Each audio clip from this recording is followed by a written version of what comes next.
अवां खे ख़बर ॾींदा हलूं। मोहम्मद शफ़ीक़ जोखियो जी रिपोर्ट मुताबिक़ जंगशाही हाई स्कूल ग्राउंड में मरहूम फैसल सालियो पलीजो जी यादि में क्रिकेट टूर्नामेंट 10 ओवरनि में 8 टीमुनि हिसो वरितो।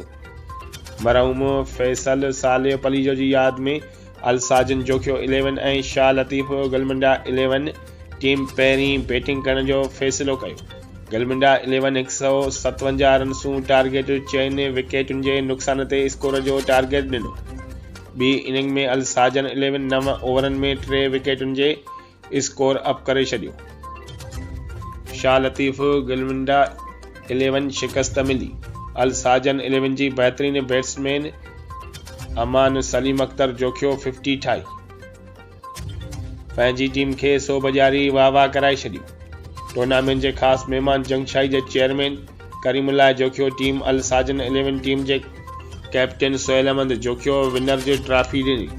शाह लतीफ़ गलमंडा 11 टीम कैप्टन अज़ीम ख़ासकिलीअ खे ऑनर जी ट्रॉफी मिली। ॿिन्ही टीमुनि जे खिलाड़ियुनि खे टाफियूं शर्टियूं बैट टाफियूं इनाम ॾिना।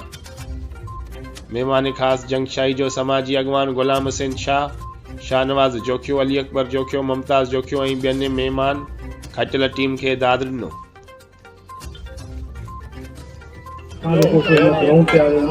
अल्हम्दुलिल्लाह फाते टीम के ख़ास तौर पे लख लख मुबारक मुंहिंजा बच्चा दोस्तनि पहिरीं इनिंग जेका हिननि कुझु तमामु सुठी महिनत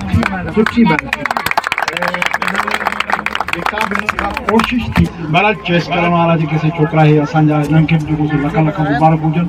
टाइम सफ़ा थोरो आहे इंतिहाई मूंखे तमामु घणी ख़ुशी थी आहे।